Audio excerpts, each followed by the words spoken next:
ವೀಕ್ಷಕರೇ ನಮಸ್ಕಾರ. ಇವತ್ತು ಮಂಡ್ಯ ನಾಟಿ ಸ್ಟೈಲ್ ಅಲ್ಲಿ ಹೇಗೆ ಚಿಕನ್ ಸಾಂಬಾರ್ ಮಾಡೋದು ಅಂತ ನೋಡ್ಕೊಂಡು ಬರೋಣ ಬನ್ನಿ. ಚಿಕನ್ ಸಾಂಬಾರ್ ಮಾಡೋದಕ್ಕೆ ಏನೆಲ್ಲ ಸಾಮಗ್ರಿ ಬೇಕು ಅಂತ ನೋಡೋಣ.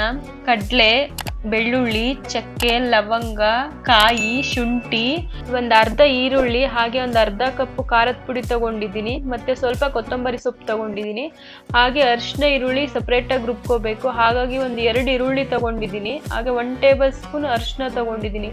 ಇವಾಗ ಒಂದು ಮಿಕ್ಸಿ ಜಾರ್ ತಗೊಂಡು ಅರಿಶಿನ ಈರುಳ್ಳಿ ಎರಡನ್ನೂ ಕೂಡ ನೀಟಾಗಿ ಪೇಸ್ಟ್ ಮಾಡ್ಕೊಬೇಕು. ಸ್ಟವ್ ಮೇಲೆ ಕುಕ್ಕರ್ ಇಟ್ಕೊಳ್ಳಿ, ಹಾಗೆ ಒಂದು 2 or 3 ಟೇಬಲ್ ಸ್ಪೂನ್ ಆಯಿಲ್ ಹಾಕಿ, ಯಾಕಂದ್ರೆ ಚಿಕನ್ ಅಲ್ಲಿ ಆಯಿಲ್ ಕಂಟೆಂಟ್ ಇರೋದ್ರಿಂದ ಒಂದು 2 ಟೇಬಲ್ ಸ್ಪೂನ್ ಆಯಿಲ್ ಹಾಕೊಳ್ಳಿ. ಆಮೇಲೆ ಅವಾಗಲೇ ಪೇಸ್ಟ್ ಮಾಡ್ಕೊಂಡಿರೋ ಅರಿಶಿನ ಈರುಳ್ಳಿ ಹಾಕೊಳ್ಳಿ.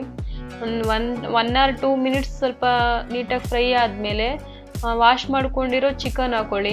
ಇವಾಗ ನೀಟಾಗಿ ಮಿಕ್ಸ್ ಮಾಡ್ಕೊಳ್ಳಿ, ಯಾಕಂದ್ರೆ ಅರಿಶಿನ ಈರುಳ್ಳಿಲಿ ನೀಟಾಗಿ ಮಿಕ್ಸ್ ಮಾಡೋದ್ರಿಂದ ನೀರು ಬಿಡುತ್ತೆ ಚಿಕನ್ನು. ಸೊ ಅದು ನೀರು ಬಿಟ್ಟು ನೀಟಾಗಿ ಸುಣ್ಬೇಕು. ಸೊ ಅಲ್ಲಿವರೆಗೂ ನೀಟಾಗಿ ಮಿಕ್ಸ್ ಮಾಡಿಕೊಂಡು ಒಂದು 10 ಮಿನಿಟ್ಸ್ ಹಾಗೆ ಬಿಟ್ಬಿಡಿ, ಯಾಕಂತಂದ್ರೆ ಅದು ನೀರು ಬಿಡಬೇಕು. ಸೊ ಹಾಗಾಗಿ ಒಂದು 10 ಮಿನಿಟ್ಸ್ ಹಾಗೆ ಬಿಟ್ರೆ ನೀರೆಲ್ಲ ನೀಟಾಗಿ ಡ್ರೈ ಆಗುತ್ತೆ. ಅಲ್ಲಿವರೆಗೆ ಮಸಾಲೆ ರೆಡಿ ಮಾಡ್ಕೊಳ್ಳೋಣ. ಒಂದು ಮಿಕ್ಸಿ ಜಾರ್ ತಗೊಂಡು ಉರ್ಗಡ್ಲೆ, ಬೆಳ್ಳುಳ್ಳಿ, ಹಾಗೆ ಚಕ್ಕೆ, ಲವಂಗ, ಶುಂಠಿ, ಮತ್ತೆ ಕಾಯಿ ತುರಿ, ಹಾಗೆ ಒಂದು ಸ್ವಲ್ಪ ಕೊತ್ತಂಬರಿ ಸೊಪ್ಪು, ಒಂದು ಅರ್ಧ ಈರುಳ್ಳಿ, ಮತ್ತೆ ಅರ್ಧ ಕಪ್ ಖಾರದ ಪುಡಿ ಹಾಕೊಂಡು ನೀಟಾಗಿ ಕನ್ಸಿಸ್ಟೆನ್ಸಿ ನೋಡಿಕೊಂಡು ನೀರು ಹಾಕೊಳ್ಳಿ ಫ್ರೆಂಡ್ಸ್. ಹಾಕೊಂಡು ನೀಟಾಗಿ ಪೇಸ್ಟ್ ಮಾಡ್ಕೊಳ್ಳಿ, ಯಾಕಂದರೆ ಸಾಂಬಾರಿಗೆ ಸ್ವಲ್ಪ ನೀಟಾಗಿ ಸ್ಮೂತ್ ಆಗಿದ್ರೆ ಚೆನ್ನಾಗಿ ಬರುತ್ತೆ ಸಾಂಬಾರು, ಅದಕ್ಕೋಸ್ಕರ. ಇವಾಗ ಚಿಕನ್ ಎಲ್ಲ ನೀಟಾಗಿ ನೀರು ಬಿಟ್ಟು ಡ್ರೈ ಆಗಿದೆಯಾ ನೋಡಿಕೊಂಡು ಬರೋಣ. ನೀಟಾಗಿ ಡ್ರೈ ಆಗಿದೆ. ಇವಾಗ ಆವಾಗಲೇ ರೆಡಿ ಮಾಡ್ಕೊಂಡಿರೋ ಮಸಾಲೆ ಎಲ್ಲ ಹಾಕೊಂಡು ಮಿಕ್ಸ್ ಮಾಡ್ಕೊಳ್ಳೋಣ. ಒಂದು 2 ನಿಮಿಷ ಚೆನ್ನಾಗಿ ಮಿಕ್ಸ್ ಮಾಡ್ಕೊಳ್ಳಿ ಫ್ರೆಂಡ್ಸ್, ಯಾಕಂದರೆ ಮಸಾಲೆ ಎಲ್ಲ ಚೆನ್ನಾಗಿ ಹಿಡಿಬೇಕು ಚಿಕನ್ಗೆ, ಅದಕ್ಕೋಸ್ಕರ. ಮತ್ತು ನೋಡಿಕೊಂಡು ನೀರು ಹಾಕ್ಕೊಳ್ಳಿ. ನಿಮಗೆ ಸ್ವಲ್ಪ ಗಟ್ಟಿಯಾಗಬೇಕು ಅಂತ ಅಂದರೆ ಜಾಸ್ತಿ ಏನು ನೀರು ಹಾಕೊಳ್ಳೋಕೆ ಹೋಗಬೇಡಿ. ಸ್ವಲ್ಪ ಸಾಂಬಾರೆಲ್ಲ ಸ್ವಲ್ಪ ಜಾಸ್ತಿ ಬೇಕು ಅಂದರೆ ನೀವು ನೋಡಿಕೊಂಡು ನೀರೆಲ್ಲ ಹಾಕ್ಕೊಳ್ಳಿ. ಅದಾದಮೇಲೆ ರುಚಿಗೆ ತಕ್ಕಷ್ಟು ಉಪ್ಪು ಹಾಕ್ಕೊಳ್ಳಿ. ಆಮೇಲೆ ನೀಟಾಗೆಲ್ಲ ಮಿಕ್ಸ್ ಮಾಡಿ, ಅದಾದಮೇಲೆ ಕುಕ್ಕರ್ ಲಿಡ್ನ ಕ್ಲೋಸ್ ಮಾಡಿ ಒಂದು 3 ರಿಂದ 4 ವಿಷಲ್ ಕೂಗಬೇಕು ಫ್ರೆಂಡ್ಸ್. 3 ವಿಷಲ್ ಆಗಿದೆ ಫ್ರೆಂಡ್ಸ್. ಇವಾಗ ಕುಕ್ಕರ್ ಲಿಡ್ ಓಪನ್ ಮಾಡ್ತಾ ಇದ್ದೀನಿ. ನೋಡಿ ಫ್ರೆಂಡ್ಸ್, ಮಂಡ್ಯ ನಾಟಿ ಸ್ಟೈಲ್ ಚಿಕನ್ ಸಾಂಬಾರ್ ರೆಡಿ ಇದೆ. ನೋಡೋಕೆ ತುಂಬ ಚೆನ್ನಾಗಿ ಅನ್ನಿಸ್ತಾ ಇದೆ.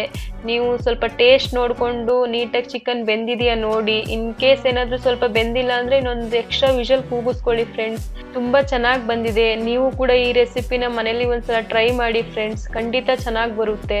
ಚಿಕನ್ ಸಾಂಬಾರ್ ರೆಡಿ ಇದೆ. ಸೊ ಅದೇ ಚಿಕನ್ ಸಾಂಬಾರಲ್ಲಿರೋ ಚಿಕನ್ ತಗೊಂಡು ಫ್ರೈ ಮಾಡ್ಕೊಂಡಿದ್ದೀನಿ. ಯಾಕಂತ ಅಂದರೆ ಇವಾಗ ಆಲ್ಮೋಸ್ಟ್ ಅಲ್ಲಿ ಯಾರಿಗೂ ಕೂಡ ಸಾಂಬಾರಲ್ಲಿರೋ ಚಿಕನ್ ತಿನ್ನಕ್ಕೆ ಇಷ್ಟ ಆಗಲ್ಲ ನೋಡಿ ಫ್ರೆಂಡ್ಸ್.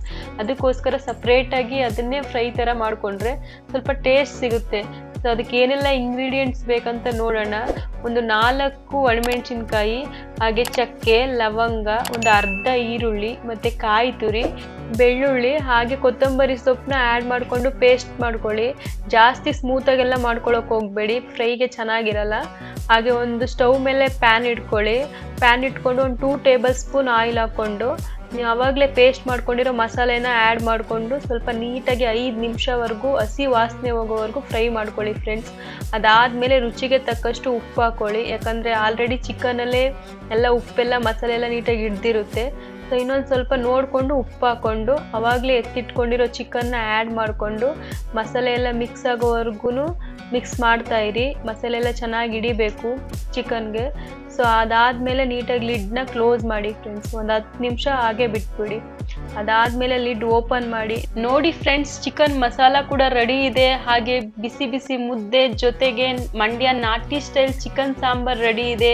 ಈ ರೆಸಿಪಿನ ನಿಮ್ಮ ಮನೇಲಿ ಕೂಡ ಟ್ರೈ ಮಾಡಿ, ಖಂಡಿತ ಚೆನ್ನಾಗಿ ಬರುತ್ತೆ. ಹೇಗಿದೆ ಅಂತ ಕಮೆಂಟ್ ಸೆಕ್ಷನಲ್ಲಿ ತಿಳಿಸಿ. ಹಾಗೆ ಇನ್ನಷ್ಟು ಸಾಕಷ್ಟು ಇದೇ ಥರ ರುಚಿಯಾದ ಅಡುಗೆಗೋಸ್ಕರ ನಮ್ಮ ಚಾನಲನ್ನು ಸಬ್ಸ್ಕ್ರೈಬ್ ಮಾಡ್ಕೊಳ್ಳಿ.